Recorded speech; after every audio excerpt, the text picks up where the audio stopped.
এই মুহূর্তে দুটি বড় খবর সামনে আসছে। কি চলুন দেখে নেওয়া যাক। প্রথম খবরটি রাষ্ট্রপতিকে নিয়ে। আবারও রাজ্যের শাসক দল তৃণমূল কংগ্রেসকে বড় ধাক্কা দিলেন রাষ্ট্রপতি দ্রৌপদী মুর্মু ম্যাম।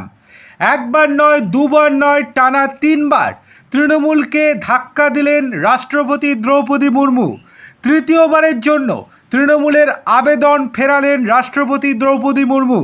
রায়সিনা হিলের তরফে জানানো হয়েছে সময়ের অভাবে তৃণমূলের প্রতিনিধি দলের সঙ্গে দেখা করতে পারবেন না রাষ্ট্রপতি। দ্রৌপদী মুর্মুর উত্তরবঙ্গ সফরকে ঘিরে বিতর্কের পর তৃণমূলের আবেদন বারংবার খারিজ নিয়ে নানা গুঞ্জন শুরু হয়েছে।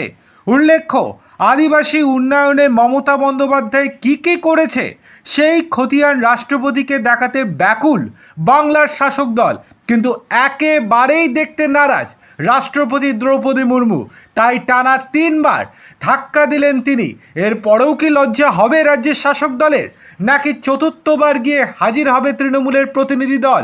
তারা আবার নতুন করে আবেদন করে কিনা সেটাই এখন দেখার। অন্যদিকে আরও একটি গুরুত্বপূর্ণ খবর সামনে আসছে, সেটি হলো সুপ্রিম কোর্টে এসআইআর মামলা সংক্রান্ত। আপনারা সকলেই জানেন, আজকে যেমন আইপ্যাক মামলার শুনানি ছিল সুপ্রিম কোর্টে, ঠিক সেই রকমই এসআইআর মামলার শুনানি ছিল সুপ্রিম কোর্টে।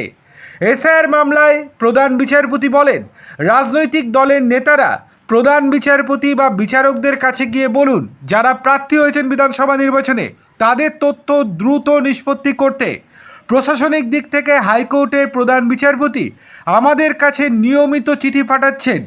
এসআইআর নিয়ে পশ্চিমবঙ্গ ছাড়া কোথাও কোনো ঝামেলা নেই।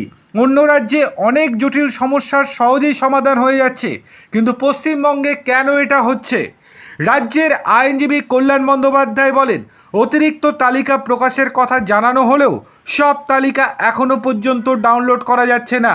বিচারপতি জয়মাল্য বাগচি বলেন, কিছু সমস্যা হতে পারে, পূর্ণ তালিকা প্রকাশ করা হবে, আমরা তা নিশ্চিত করব।